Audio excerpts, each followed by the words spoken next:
The February 19th meeting of the Eden Prairie City Council will now come to order. All rise for the Pledge of Allegiance. I pledge allegiance to the flag of the United States of America and to the republic for which it stands, one nation, under God, indivisible, with liberty and justice for all.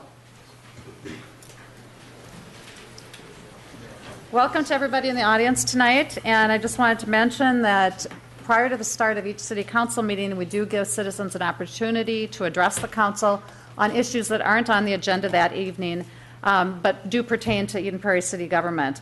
Those meetings are typically the first and third Tuesdays of the month, and the time period is 6:30 to 6:55 for the open podium portion. If you wish to speak at open podium, please call the city manager's office at 949-8412 by noon of the meeting date with your name and the issue you would like to discuss. These portions of the meeting are not televised or recorded.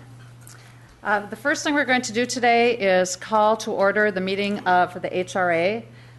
I'd like to call that meeting to order. Is there a motion for approval of the minutes of the HRA meeting held on December 4th? So moved. Second. Any corrections to those? Hearing none, all in favor? Aye. Aye. Motion passes. The next item is to approve the amended project management agreement for TIF 12 Columbine Townhomes. Mr. Getchell. Thank you, Mayor and Council. First of all, you'll see on the goldenrod there's been a slight update to the actual agreement that's under consideration, so I would direct you to the newest edition in goldenrod. And I see we have quite a few people out in the audience, so I'll explain the background of this item in detail. This is action to approve amended project agreement for TIF District 12, which is the Columbine Townhomes. And this district was set to expire, as you know, at the end of 2012. At that time, the developer sought amendment of the tax increment financing plan and project management agreement to increase the term of the district and the budget, mainly to facilitate further reimbursement of eligible costs to continue providing affordable housing. So you may recall there are quite a bit of improvements that are going into this property that were part of the extension of the agreement. So on December 4th, 2012, the HRA found that the continued operation of the project was not sustainable without continued tax increment subsidy, and the amended plan conforms to the general plan for development and redevelopment of the city as a whole. Approval of this agreement reflects the new terms, but was delayed by the developer's request for more time to analyze one provision related to the minimum assessed value of the property during the TIF repayment period. That issue has now been resolved, and we're now bringing the project agreement forward subsequent to that December action to make the change to the district and extend the district itself. And that is the action before you tonight. Okay, so this is kind of just housekeeping follow through on what happened in December. It is. Okay. It is. All right. Any questions for staff? Is there a motion? Move to approve the amended project management agreement for TIF 12-Columbine Townhomes. Second. All in favor? Aye. I Sure. just wanted to say that I need to abstain from the previous motion because I was not here for the minutes on December 4th. So that's the approval of the minutes. Yeah, okay, thank you. All right, but the motion for approval of the amended project management agreement passed. Is there a motion to adjourn the HRA? Move to adjourn. Second. All in favor? Aye. Aye. The HRA is adjourned, and we'll go back into the regular council meeting. Is there a motion to approve the agenda? Move approval. Second. Are there any items to add to the agenda tonight? Mr. Getchell. Mayor, there is one for the consent item. That's the other goldenrod item you have from the city attorney. It's a simple resolution approving an agreement with the state of Minnesota for data, and this is related to our city prosecution services. Okay. Anything else? All in favor of the agenda as amended? Aye. Aye. Motion passes. Is there a motion to approve the minutes from the council workshop held on Tuesday, February 5th? Move approval. Second. Any items to correct there? Any corrections at all? Okay. All in favor? Aye. Aye. And I need to abstain. I was not at the meeting. Is there a motion to approve the City Council meeting minutes of Tuesday, February 5th? So moved. Second. Any items to correct there? Hearing none, all in favor? Aye. Aye. Aye. And again, I abstain. Consent calendar, is there a motion for approval of items A through E on the consent calendar? Move approval of items A through E on the consent calendar. Second. Any items to pull for discussion? Hearing none, all in favor? Aye. Aye. That brings us to our first public hearing, which is a vacation of a public drainage and utility easement, Mitchell Crossing. Mr. Getchell. Well, thank you, Mayor and Council. Two of our first three public hearings deal with vacation of easements. The first one is related to our Mitchell Crossings project, our apartment project that we're rather excited about to see come in near Mitchell Road and Highway 5. In this case, the property owners have requested vacating the drainage and utility easements to facilitate the plat for this new apartment construction. These easements are originally dedicated for a previous project and a different addition. In order to accommodate the new apartment building on the lots, the property owner would like the underlying easements to be vacated, and we will dedicate new easements with the plat of 5 Mitchell Crossings. The release of the resolution shall be conditioned on recording the new dedicated drainage and utility easements.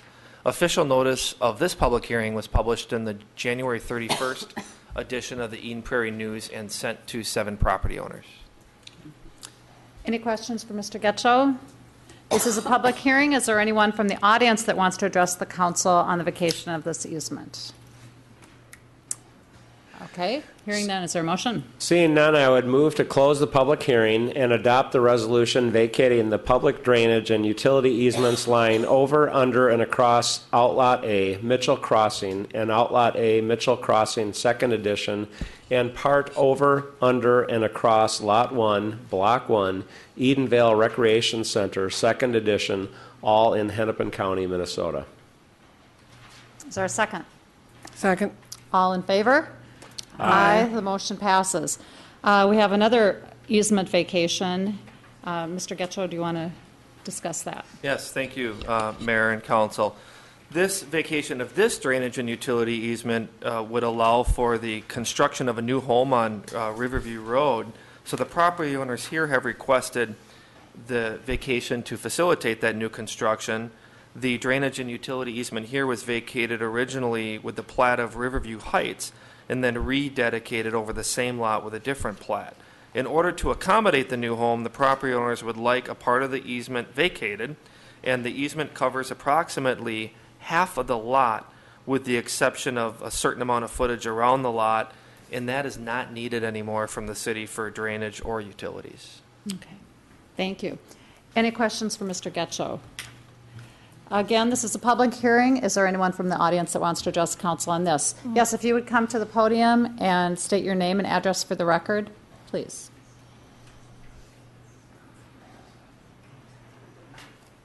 I didn't know I was addressing so many people. My name is Steve Chacoin. I lived next door to the vacant lot. I don't pretend to know all the details of this. I did some checking and tried to understand it. My understanding is that this is to allow for construction of a larger home rather than construction of a new home. There's enough property there right now to allow for construction of a home, and the argument was that there needed to be enough room for a large Eden Prairie type home. I'm not sure that large is better. The last house I lived in Houston, and I have to say I appreciate that I get a chance to talk here.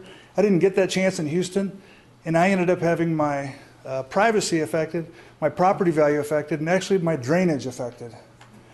And it was one more reason that kind of convinced me to go ahead and move.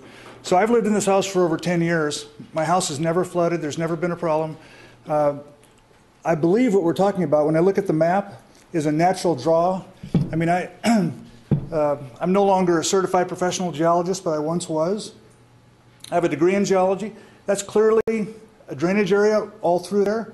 And historically, I know you don't have easements for deer, but deer historically go through there, which is telling you it's before recorded history, it was a drainage area. And so I have some concerns about how it'll impact me and my house. Obviously, like a lot of people in Eden Prairie, even though I've lived here for over 10 years, my property is worth less than I paid for it, and I don't need any more negative impact on it. I believe, and I would argue, there's plenty of room, even with that easement in place. It was put there for a reason, and I guess there's an argument for why that easement isn't needed, but it was put there for a reason. There's plenty of room for a house.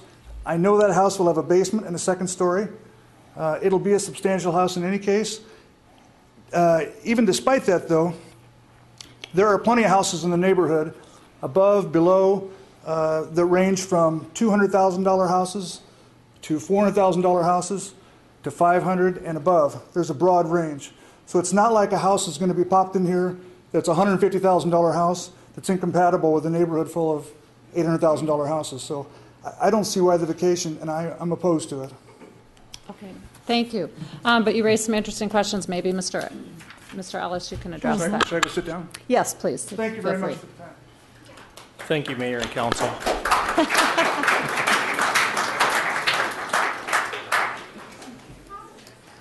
Yes. The current lot is a vacant lot, and it's been vacant for quite some time. We were approached by somebody who's interested in the lot. There is a buildable portion on the lot. There are steep slopes, and there's a large drainage and utility easement that was placed on a significant portion of this lot when it was originally platted. And we don't know why that was placed on there. We know it certainly wasn't for drainage and utility. There are water or storm sewer lines and sanitary sewer lines, and those will be kept in the easements that need to remain on the property. But I suspect that it was done to protect the slopes. We do know, though, that you can't put a drainage and utility easement on a steep slope because you're really not using it for drainage or utilities, so that would be inappropriate use of that type of an easement. And we do have restrictions in place in our current ordinance that require anybody who develops on a steep slope to seek Planning Commission and City Council approval. So if a plan does come in for a house on that lot, they would need to come back through this body to get the necessary approvals.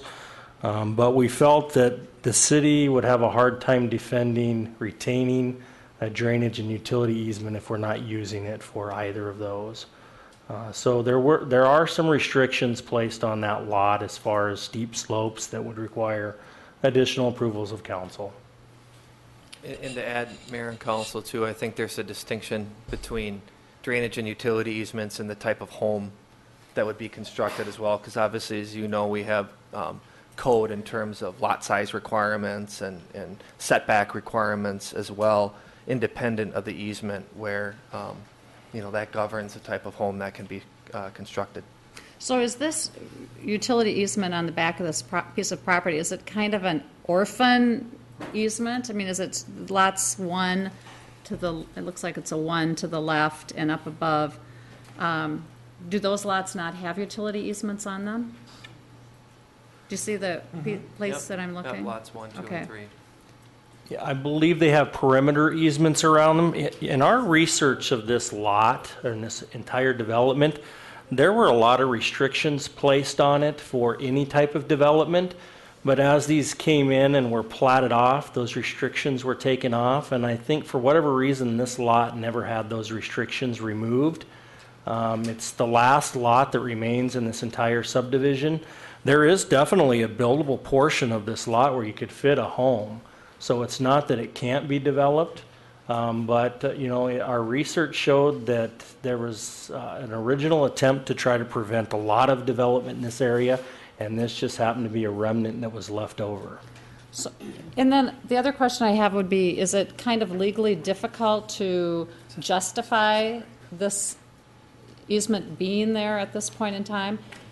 I mean, there was some question about the size of the house that could be built on this piece of property. If somebody did buy this piece of property and wanted to build a much larger house than typically would be in this area, would we have a hard time justifying that easement remaining on that property? Yes, and I think that's been our position as we were asked why that exists and do we have any future plans or needs for those easements. and we don't. And so it was hard for us to say that we would object to So them it's being almost like a vacated. taking if you don't really have a reason for it. Okay, all right. Any other questions? Anybody else from the audience that wanted to testify? Yes, if you'd come forward and give your name and address. Good evening. Hi. I'm Beth Husted with Trek Real Estate and Development. I was the original developer of this property with Husted Investment Corporation. And I am here representing the property owner of the property tonight. And they purchased this property. Let me go back to when we developed it. When we developed it, we did give scenic easements in much of this area. In fact, the property owners, the Browns, also gave a very, very large park in the river, along the river, gave a lot of property to the river, along the river. This was mistakenly put there. That's just the bottom line, is that there was an original 1970 scenic easement that has expired in 1980. We platted, or 81, early 80s. We platted the property, replatted the property with several scenic easements in this area already in place, and as a part of this plat. And we did that not knowing that the scenic easement had been expired in the early 1980s. So it originally was there as a scenic easement, and it expired in the early 1980s before we even came in to do this subdivision. Oh, okay. So it had expired already. And there is no steep slope in this particular area. In fact, it is a building pad. And we looked at that with the city, and it would significantly impair the building pad for what is typical Of that size home for this whole subdivision. And I'm not sure where the neighbor lives, but if you look at these lots and you look at the restriction, you'll see that it is not on a steep slope as far as the grades are concerned, and it is restrictive. So thank you. Thank you, Ms. Husted. Anybody else? Okay, is there a motion to close the public hearing? Do you want to keep going? Yeah. And adopt the resolution vacating the public drainage and utility easements lying over and under and across Outlot A, Mitchell Crossing. Oops, Oops, no, sorry. next one. Sorry. Lower one. Yep. Adopt the resolution vacating a part of the public drainage and utility easement lying over, under, and across Lot 1, Block 2, Riverview Heights, replatted as Lot 2, Block 2, Riverview Heights, 2nd Edition, Hennepin County, Minnesota. Is there a second? Second. Any other questions to discuss? All in favor? Aye. The motion passes. The final item on our public hearing list is the Hooverson addition on Sunnybrook Road. Mr. Getchell.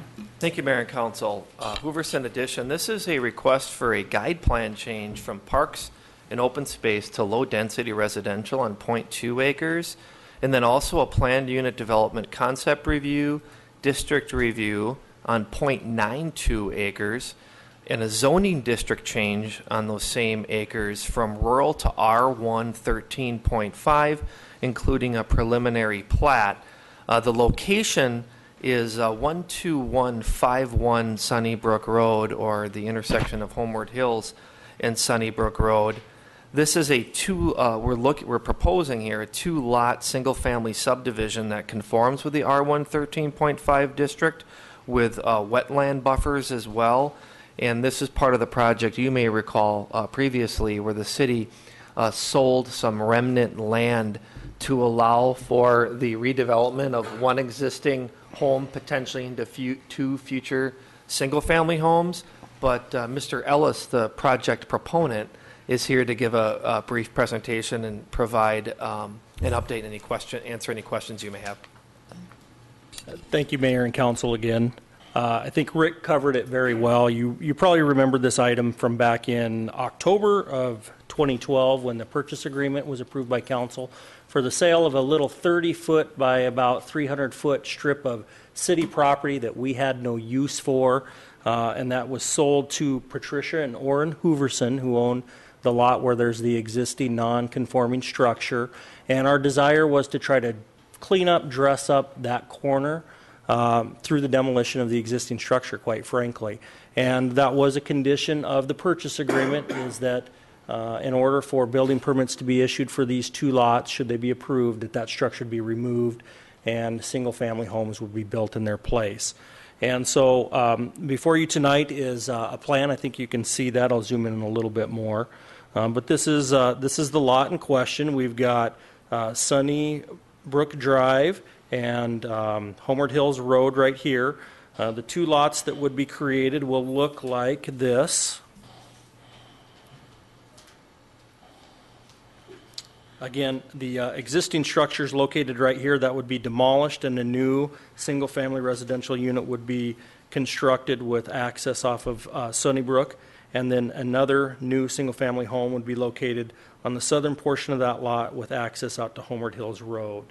The guide plan change is being required because that little 30-foot strip of city property was guided for parks open space. That would be re-guided for low-density residential. The rest of the parkland, of course, would remain guided as park open space. And Met Council would need to approve that guide plan change for this to move forward as well. So, any questions, I can certainly try to address those. One question I have, Mr. Ellis, on that Lot 2 that has access directly onto Homeward Hills Road? Yes. Yes. Is that driveway configuration a requirement? I'm just thinking about how dangerous it might be to back into that or out of that property right onto Homeward Hills Road. So I assume that would be a nice amenity to have, but is it required to have that back-in area? That turnaround would be, if they did not, if they objected to that, maybe they have a different type of a footprint that they wanted to look at. They could propose something new. But that was of paramount importance to us, that they did have an opportunity to turn a vehicle around so that they're heading into Homeward Hills Drive front first. Okay, good. Councilmember Nelson. Am I remembering correctly from something I read through this, that even though the buffer zone is being put down to 10 feet from 25 feet, the wetland setback of the actual house will still be within the legal regular limits? It would, yes. There was a waiver request for the PUD to reduce the wetland buffer from 25 feet to 10 feet. But the house setback will still be the proper setback from the wetland. Which would be another 15 feet beyond the 10-foot buffer. So a total of 25 feet separation from the wetland to any structure. A structure would be a driveway, a home, anything. So yes. So this doesn't affect that structure setback? It does not, and I will say that we were very conservative in delineating that wetland, and we may have assumed it was larger than it really is, again, just to provide additional securities. All right. This is a public hearing. Is there anyone from the audience that wants to address the council on this addition? Okay, is there a motion, council? Move to close the public hearing and adopt the resolution and guide plan change from parks and open space to low-density residential on .21 acres, and adopt the resolution for planned unit development concept review on 92 acres. No, it should be .92. Approve, I was going to say, it had to make sense. Approve first reading and ordinance for planned unit development restriction review with waivers and zoning district change from rural to R1-13.5 on .92 acres, and adopt the resolution for preliminary plat on .92 acres into 2 lots. Second. Any discussion? All in favor? Aye. The motion passes. Next item is payment of claims. Is there a motion for approval of payment of claims? So moved. Second. Any items to question? Roll call, please. Councilmember Aho. Aye. Councilmember Butcher Wickstrom. Aye.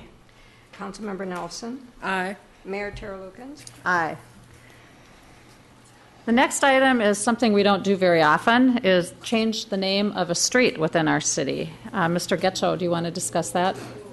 Yes, Mayor and Council, it is not common that we not only change a name, but in this case, retire a name, I would say. A street name that actually had not been used before, does not have any property abutting it.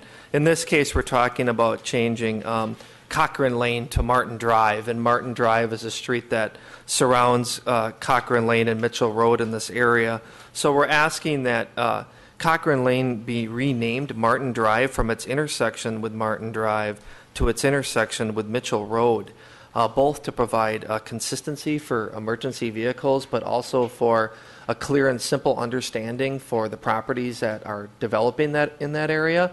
I think you know with the Mitchell Crossings apartment project we talked about, which will have a Mitchell Road address, and Das Manitas Daycare, which is the new project under construction in that area, also would like to have a Martin Drive name as well. We felt in reviewing that project and this road that there would be much more consistency for anyone in that area if we renamed that complete circle that travels around to meet Martin Drive, even down toward Buca, where it previously was Cochrane Lane.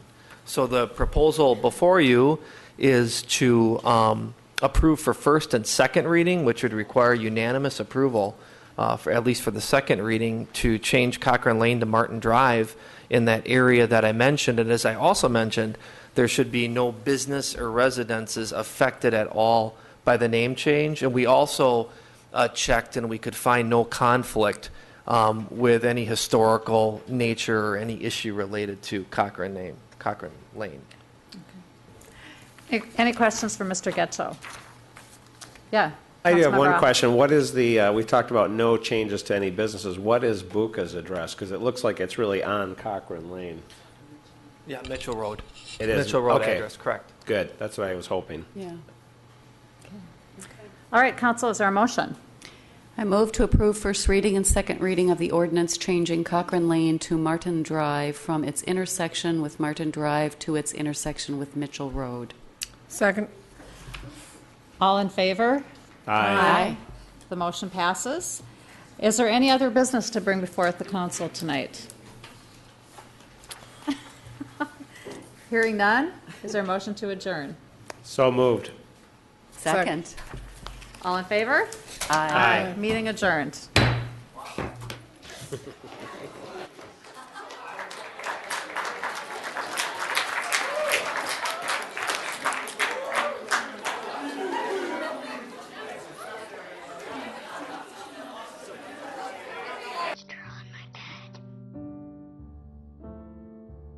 Keep innocent things from triggering an